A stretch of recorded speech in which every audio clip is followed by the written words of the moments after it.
Buen día, mi nombre es Alfonso Vázquez y yo les voy a estar hablando acerca de la materia de termodinámica, específicamente sobre la primera ley de la termodinámica, hablando del sistema abierto.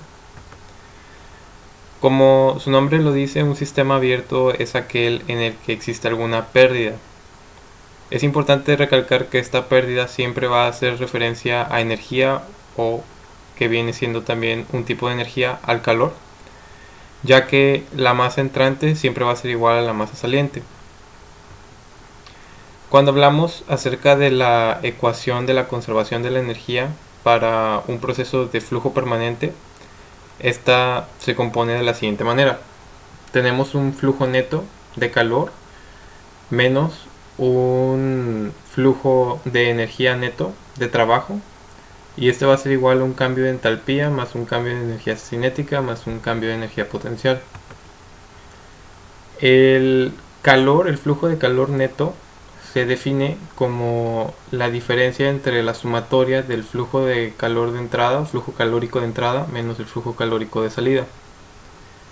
Es importante saber y tener en cuenta que si se nos menciona más adelante que un proceso es adiabático, el flujo calórico va a ser igual a cero. También el trabajo neto se define como el trabajo a la salida menos el trabajo de entrada.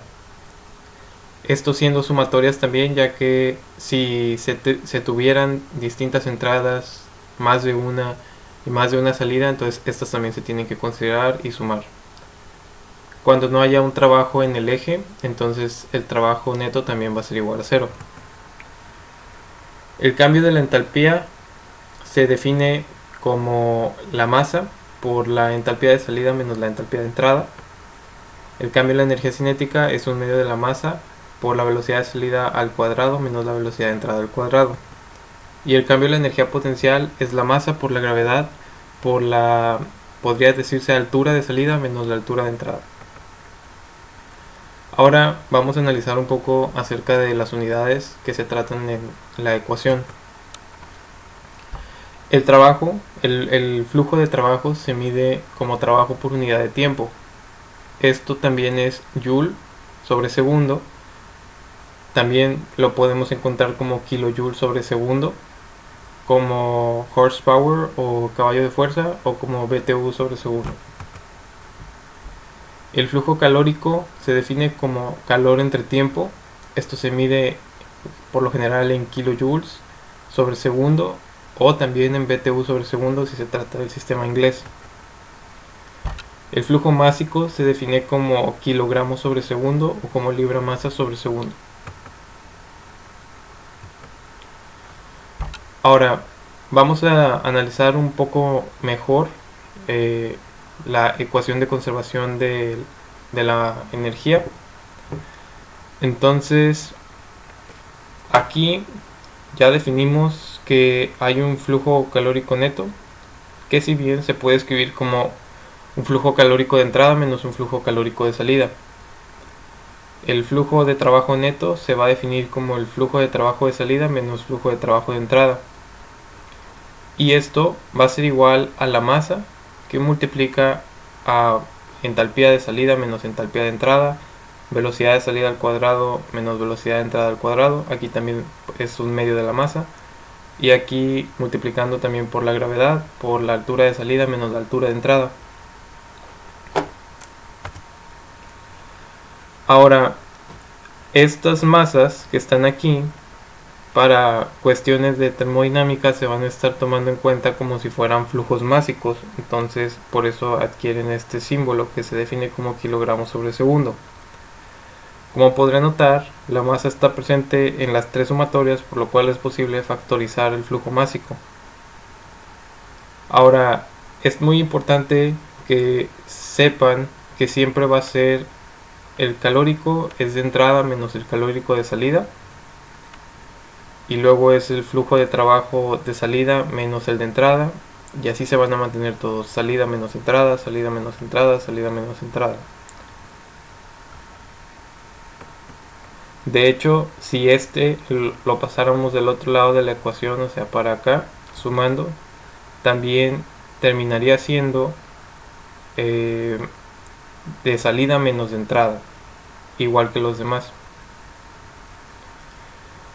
Ahora, para la mayoría de los casos, con que ustedes se aprendan esta fórmula o entiendan cómo se aplica, cómo se va a factorizar, cómo se va a estar trabajando, es más que suficiente, porque esta fórmula aplica para cuando hay una entrada y una salida, lo cual ocurre en la mayoría de los problemas, más no en todos. Esta misma ecuación se puede ver de la siguiente manera. Aquí esto es prácticamente igual, o sea, el flujo calórico neto menos el flujo de trabajo neto va a ser igual a la sumatoria de 1 a la cantidad de n de flujos másicos, cada uno multiplicado respectivamente por su entalpía de salida menos entalpía de entrada, más un medio de la velocidad de salida al cuadrado menos la velocidad de entrada al cuadrado, más gravedad por la altura de salida menos la altura de entrada.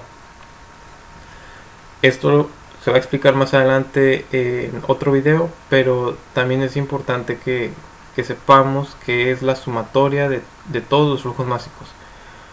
Esto quiere decir, si hay un flujo másico de entrada y un flujo másico de salida, esta fórmula sería de 1 a 2 y trabajándola terminaríamos con lo mismo de acá arriba, pero si se tuvieran dos entradas y una salida, entonces cambiaría un poco. No es muy complicado, pero es importante que se sepa el por qué y eso va a simplificar mucho el análisis futuro. Ahora vamos a seguir hablando un poco sobre los fundamentos. En cualquier ecuación es muy importante que las unidades siempre sean las mismas. Yo no puedo sumar, por ejemplo, carros y manzanas, tengo que sumar metros cuadrados sobre segundo al cuadrado con metros cuadrados sobre segundo al cuadrado y no puedo sumar unidades diferentes. Entonces es recomendable o recomiendo que siempre se tomen en cuenta y se tengan presentes las unidades en las que se están trabajando, porque las mismas unidades son las que nos van a evitar que cometamos un error al momento de estar resolviendo un problema.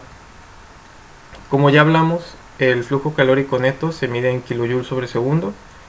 Lo mismo ocurre con el flujo de trabajo. El flujo másico se mide en kilogramos sobre segundo. Las entalpías se van a encontrar en las tablas termodinámicas y estas siempre están dadas en kilojoules sobre kilogramo. Ahora, cuando nosotros multiplicamos una velocidad al cuadrado, tenemos metros sobre segundo, pero como o sea, eso es una velocidad normal, pero como va a estar al cuadrado, entonces es metros cuadrados sobre segundos al cuadrado. Y acá tenemos la aceleración de la gravedad, que es metros sobre segundo al cuadrado multiplicado por metros, entonces nuevamente nos queda metros cuadrados sobre segundo al cuadrado. Nosotros, al momento de estar haciendo nuestros cálculos, no podemos simplemente sumar la entalpía que obtengamos en las tablas más los metros cuadrados sobre segundo al cuadrado que calculemos en base a la velocidad que nos den los problemas.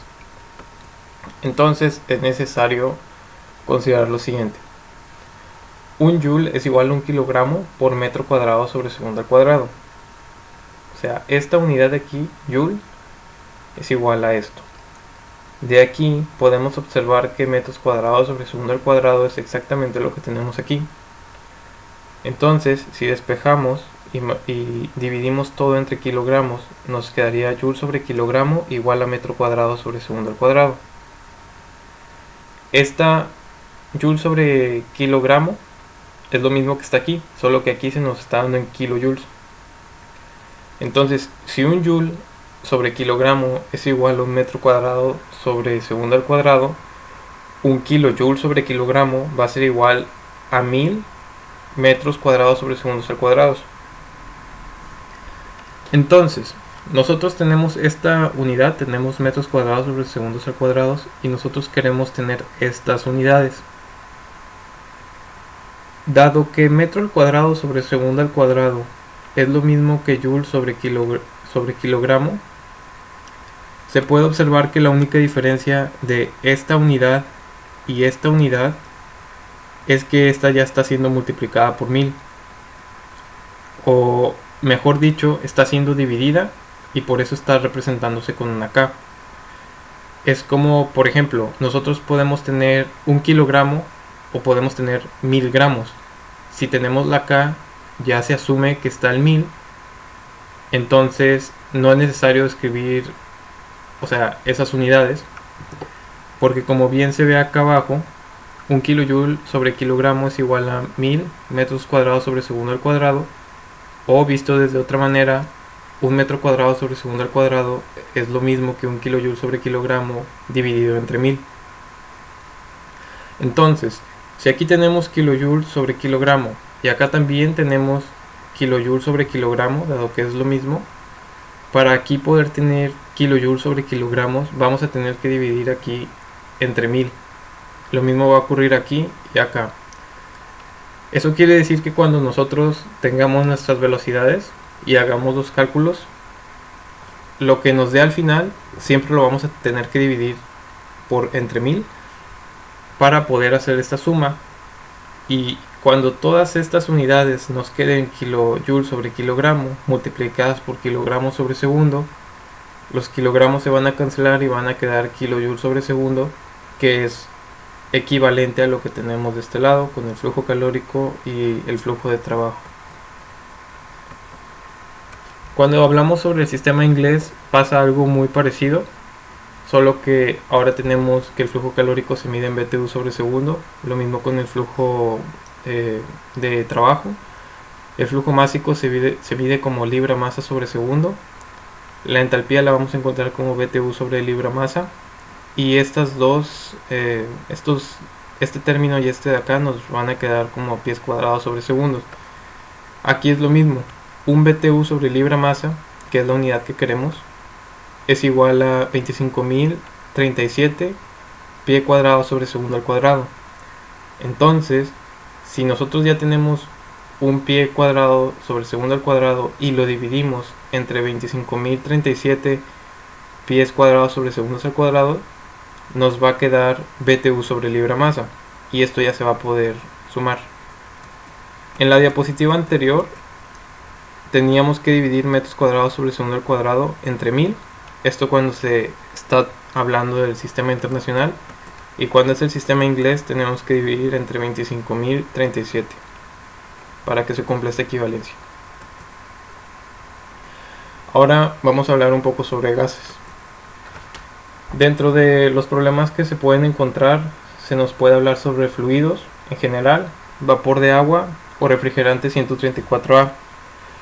Todos estos no son gases ideales, por lo cual tenemos que irnos a las tablas y hacer un poco de procedimientos extras, pero es bastante sencillo. También cuando se nos hable del aire, dióxido de carbono, oxígeno, nitrógeno, se hace uso de tablas también, pero se pueden usar las de gas ideal.